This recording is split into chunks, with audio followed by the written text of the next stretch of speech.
Right now you're not in position to exchange. The day that you're ready to exchange, oh my goodness gracious, take everything. In light of the liquidity crisis, why doesn't Iraq resort to printing more currency? Quote, Iraq is facing increasing challenges due to the scarcity of cash liquidity, which negatively affects the markets and daily financial transactions. The Iraqi government suffers from a chronic shortage of this currency, which affects its ability to meet its financial obligations to pay employee salaries, repay debts, and finance projects. The dollar stabilizes in the parallel market. Is the price madness over? Quote, the US dollar exchange rate is witnessing remarkable stability in the parallel market in Iraq. Iraq is going international. They're going to be going digital, so they're going to be using artificial intelligence. They're even going to be teaching their kids about artificial intelligence. We're going to have to embrace it whether we like it or not. It would have severely harmed the central bank, so the CB had Bush attack them to 1. Kill Saddam and 2. Recover, steal his gold stash. It didn't work out. They couldn't find the stash. So, they attacked them again, and the second time, they found one of the small caches which was rumored to be around 20 tons. There was, however, a huge amount of gold left that wasn't found. Slowly, over time, Iraq has been repatriating the gold into the national reserves. They aren't buying this gold, they already owned it and are slowly reinserting it into the treasury. There is no way to know how much they really have, but it must be a huge amount. Watch, over time, they will continue to grow the gold reserves but try to find the receipts. Militiaman made a comment. Iraq bought approximately 10 tons of gold. That they scrounged up some pocket change. He isn't the first person to remark about Iraq having so much money to buy an amazing amount of gold. I know a little inside baseball about that. When Iraq was attacked under the excuse of weapons of mass destruction, the real reason Iraq was attacked was because Saddam had amassed a huge amount of gold over the years. The reason? He hated the London city central banksters and their central banks, so he was going to mint a golden dinar. It would have been the premier money of the world. Real money. Parliamentary finance reveals mountains of information received from the government. Budget tables will arrive. They are saying they will get their budget tables this week.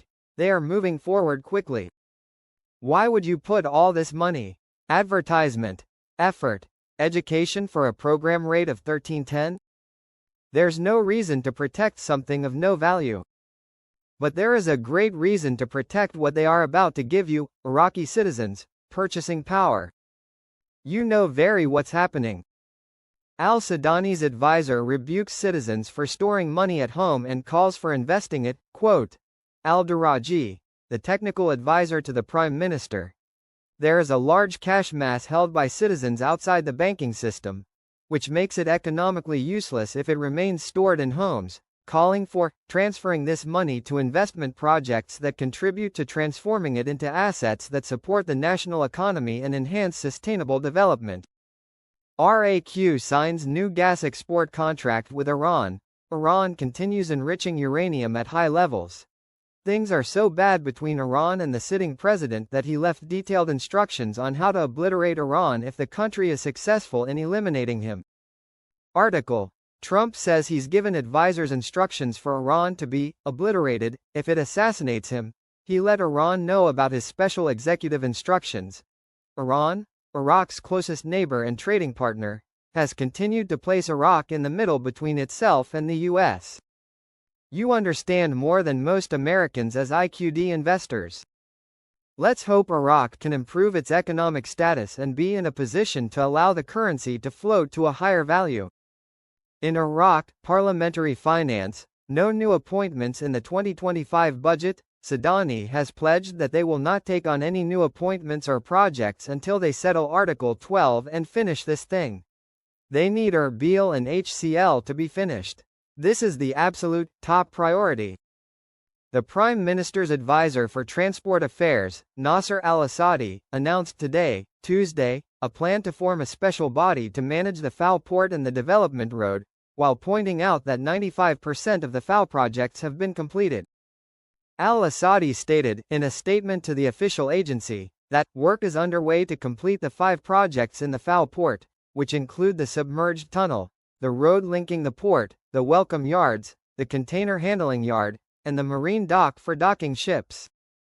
He also explained that the 5 projects have reached advanced completion rates of approximately 95% for each of them, while work on the immersed tunnel has reached the stage of examining the soil under the tunnel, which is located underwater, which requires the use of advanced engineering techniques that are being introduced to Iraq for the first time. He added, "We are currently studying the formation of a special authority to manage the FAO port and the development road, which will also supervise the economic city, the residential city, and investments along the development road." He also indicated that Oliver Wyman International has been appointed to study the economic model of the project, with the aim of providing economic opportunities according to the requirements of the global market. Noting that the FAO port is expected to be operational this year, to be completed with the development path by the end of 2028. Increasing warnings from MPs and economic experts inside and outside Iraq indicate that the country may be exposed to a stifling financial crisis that may reach the point of being unable to pay salaries and government obligations by 2025. In an economy that is almost entirely dependent on oil, and amidst declining revenues and cash reserves, popular circles are anticipating an unknown fate, similar to an economic flood that may destroy social and political stability. A looming crisis. What are the causes? Iraq faces several serious financial challenges that intersect to form a bleak picture of the future of the Iraqi economy. Decline in oil revenues. Iraq depends on oil to finance more than 90% of its budget, and with global price fluctuations and declining exports, the government's financial resources are seriously declining. 2. Oil smuggling by the region under American sponsorship. Reports indicate that large quantities of Iraqi oil are being smuggled through Kurdistan to international markets without the central government benefiting from its revenues, which increases the budget deficit. 3. Decrease in bank savings levels. As data from the central bank confirms a decline in deposits in the Iraqi banking system in recent months, which reflects the weakness of citizens' confidence in the financial system, and prompts them to keep their money outside banks.